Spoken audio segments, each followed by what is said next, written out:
Hi అండి, value zone hyper mart ఇది second branch అండి. నాచారంలో ఓపెన్ అయింది. ఫస్ట్ బ్రాంచ్ వచ్చేసరికి మనకి పటాన్ చెరువులో ఉంటుంది.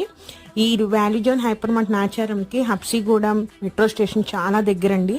మనం ఈజీగా వెళ్ళిపోవచ్చు. చాలా ట్రాన్స్పోర్ట్ ఫెసిలిటీ అయితే చాలా ఈజీగా ఉంది, చాలా అవైలబుల్ ఉందండి. మనం ఈజీగా వెళ్ళిపోవచ్చు. ఇది 3 అంతస్తుల్లో ఉందండి. చాలా స్పేషియస్ గా ఉంది. అన్ని హైటెక్ హంగులతో చాలా లగ్జరియస్ గా గ్రాండ్ గా ఓపెన్ అయిందండి. దీంట్లో గ్రౌండ్ ఫ్లోర్ వచ్చేసరికి మొత్తం గ్రోసరీ ఐటమ్స్ అవన్నీ ఉంటాయి. ఫస్ట్ ఫ్లోర్ వచ్చేసరికి ఉమెన్ క్లాతింగ్ అండి. సెకండ్ ఫ్లోర్ వచ్చేసరికి మెన్ కిడ్స్ క్లాతింగ్ ఉంది. ఇక్కడ వచ్చేసి కలెక్షన్ అయితే చాలా వైడ్ రేంజ్ ఆఫ్ కలెక్షన్ ఉందండి. అన్నిటి మీద 50% డిస్కౌంట్ నడుస్తుంది. చాలా రకాల మోడల్స్ ఉన్నాయి, చాలా బ్రాండ్లు ఉన్నాయి. అన్నిట్లో కూడా చాలా రకాలు ఉన్నాయండి. మనం ఎక్కడ చూడని కలెక్షన్ ఇక్కడ ఉంది. ఈ పండగలకి కావాల్సిన, మన ఫ్యామిలీకి కావాల్సిన క్లాతింగ్ మొత్తం ఇక్కడ పర్చేస్